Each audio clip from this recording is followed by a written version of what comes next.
आस बुलीजा आम पारादीप मधुबन स्थित महाप्रभु जगन्नाथ मंदिर संध्या आलती सह आम हिंदू संस्कृतिर अनेक किसी जगन्नाथंकर प्रचार प्रसार निमंते अनेक किसी कार्यक्रम रखा से विषय रे जानिबा हमर बंधु माने आसिछन्ते। एही जगतर नाथ जगन्नाथ कालिया ठाकुर तांकर डोरी न लागिले आमे श्रीमंदिर जाई पारि न था। आम पारादीप मधुबन स्थित जगन्नाथ मंदिर को आम जगन्नाथ धाम सूर्य नारायण रथ शर्मा पुरी आसी तत्सहित जगन्नाथंकर विशेषत्व को लोकाभिमुखी करने किसी आलोचना रखा आसतु। जो समय पंचसखा मानकर आगमन होता से समय आमर जगन्नाथ संस्कृतिर प्रचार प्रसार होता। आज्ञा यापर अनेक दिन बीतीगला जगन्नाथंकर सेहीपरि प्रचार प्रसार कहीं सेहीपरि पंचसखा आउ पुनर्जन्म नहीं नाहांती बोली मने हुए। जदिओ सेहीपरि पंचसखा माने पुनर्जन्म नहीं थांते हुए तो जगन्नाथ संस्कृतिर प्रचार प्रसार आहरी बहुत सुंदर भाव में हो पारि था बोली आम किसी आशा रखुचु। आम पारादीप अंचल बहुत मान्यगण्य व्यक्ति माने एवं साधु सन्त माने मध्य एथिरे जोड़ी होइचंदी। एही कार्यक्रम को सफल करने से चिंतित। आसंतु बंधु मानक सह किसी आलोचना रखिबा। पृथ्वी सुंदर जगन्नाथ मंदिर केते सुंदर पीठ एति तार अरुण स्तंभ जगतर नाथ कालिया ठाकुर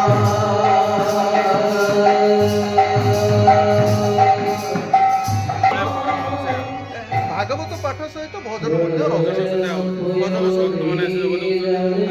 आम मधुबन ठारे सुंदर परिवेश सहित ये जगार परिवेश देखुथिबे। ये आमर नाटमंडप यही नाटमंडप आम किसी बंधु मानक सह किसी आलोचना रखिबा। जे आम ओडिया संस्कृति मध्य जगन्नाथंकर भजन सर्वोत्तम केमती लगुच ये कलिजुगे प्रभुंकर अवतार। जय जगन्नाथ। मो ना संजीव कुमार दास। मु अखिल भारतीय हिंदू सभा दल राज्य महासचिव अच्छी ओडिशार। अखिल भारत हिंदू सभा दल आमर 22टी राज्य रे सारा भारत वर्ष रे चलुची।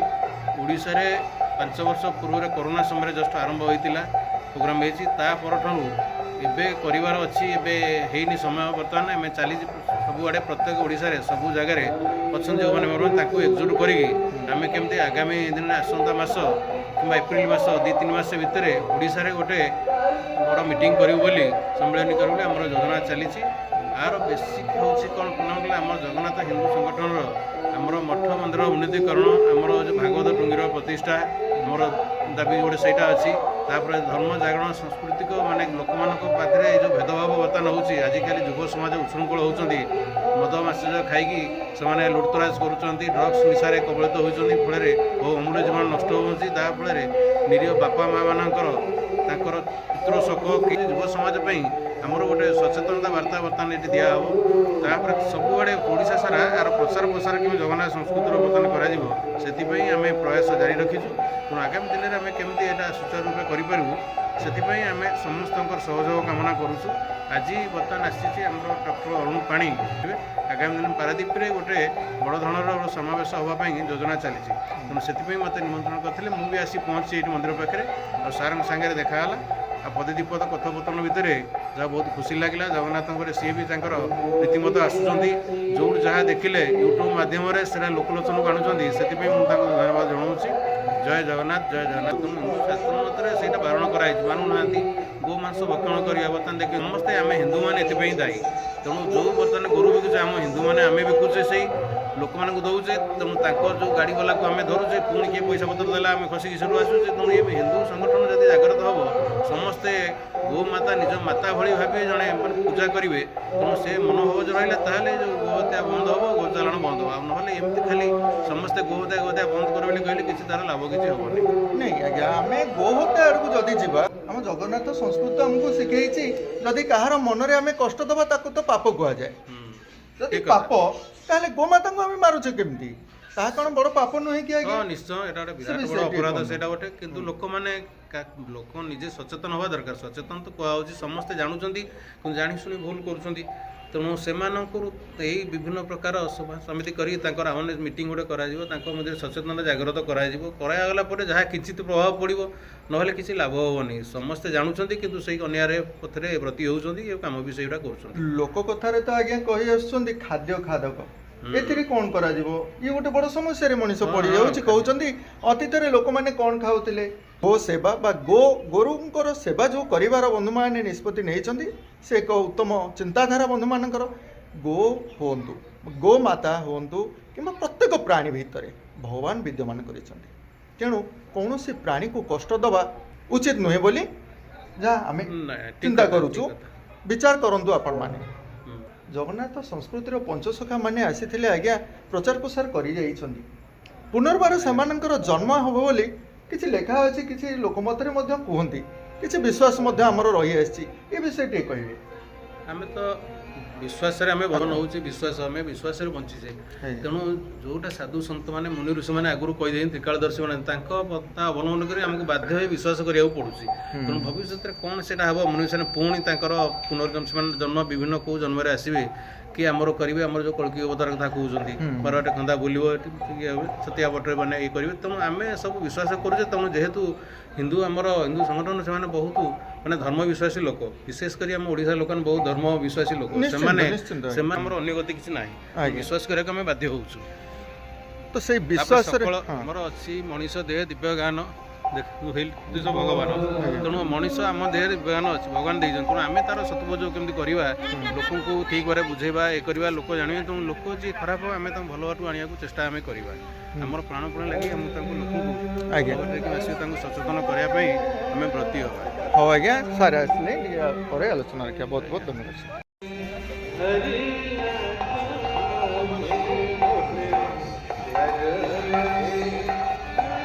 ସୁନ୍ଦର ପରିବେଶ ସହିତ ଆମର ବନ୍ଧୁମାନଙ୍କ ଦ୍ୱାରା ହିନ୍ଦୁ ସଂସ୍କୃତି ବା ଆମର ଜଗନ୍ନାଥ ସଂସ୍କୃତିର ପ୍ରଚାର ପ୍ରସାର ପାଇଁ ଏ ସୁନ୍ଦର ଉଦ୍ୟମ ମଧ୍ୟ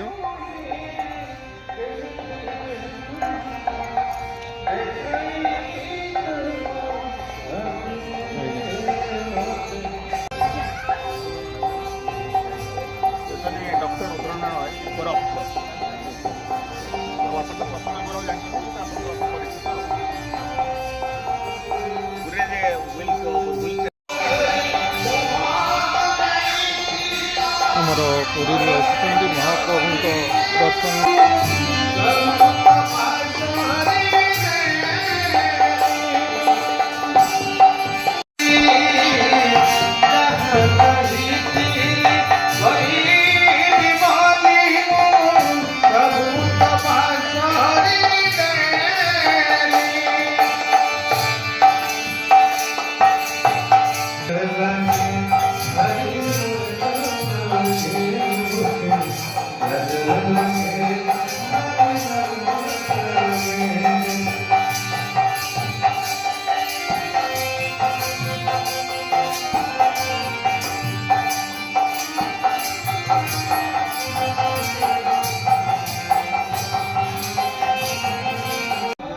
ସୁନ୍ଦର ଆଲୋଚନାରେ ଆମ ପାରାଦୀପଠାରେ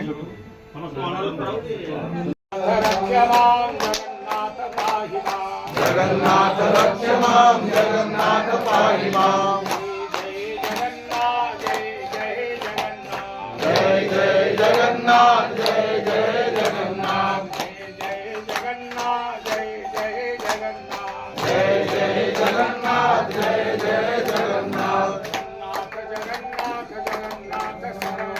जगन्नाथ जगन्नाथ जगन्नाथ शरणं शरणं जगन्नाथ शरणं शरणं शरणं जगन्नाथ शरणं रक्ष मां जगन्नाथ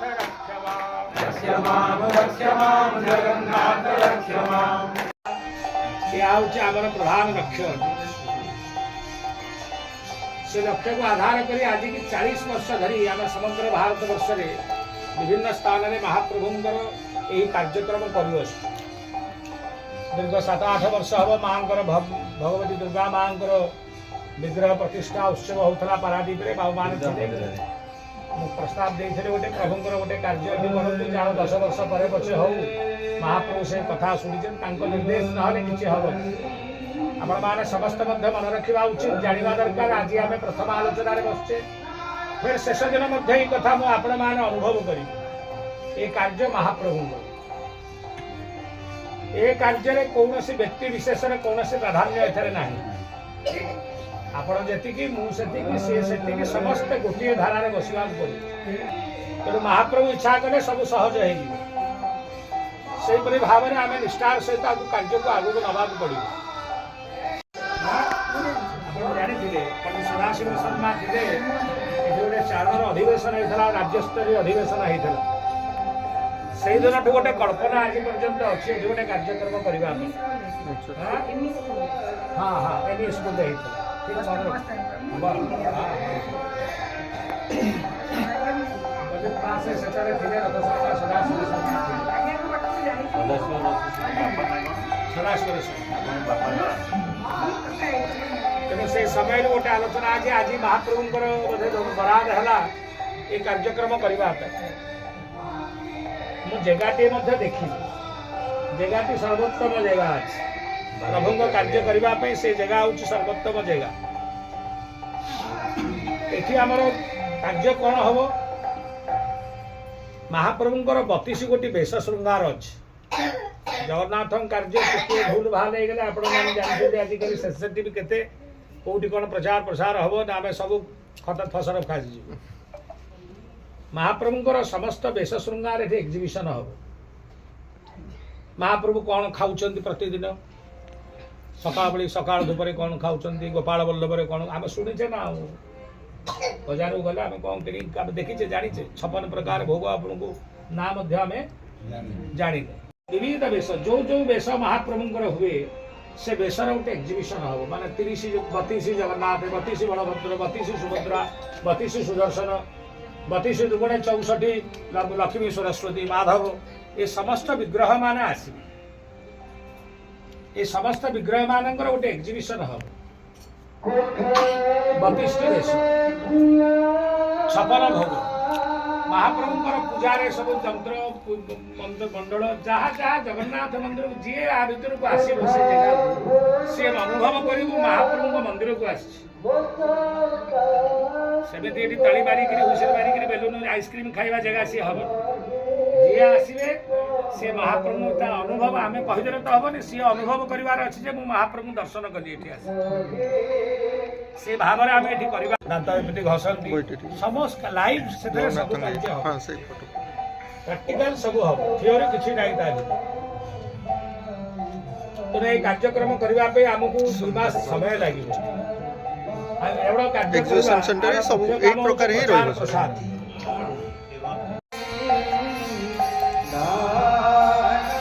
ପ୍ରଭୁ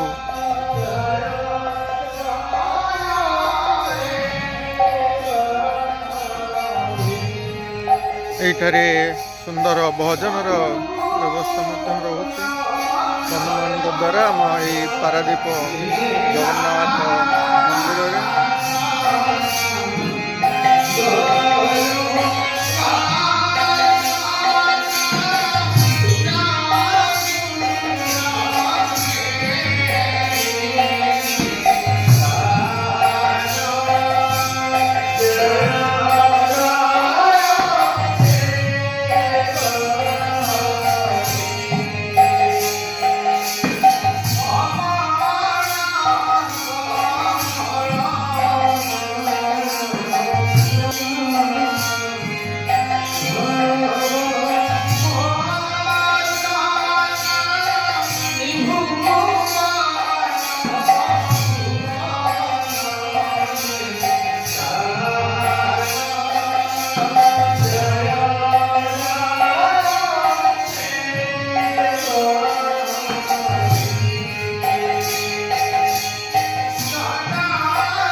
ଆଶୀର୍ବାଦରେ ପ୍ରତ୍ୟେକ ମାସରେ ତାଙ୍କ ଏଭଳି ଆଶୀର୍ବାଦ ରହିଛି ତାଙ୍କ ପାଖକୁ ମୋତେ ନେଇଯାଉଛନ୍ତି।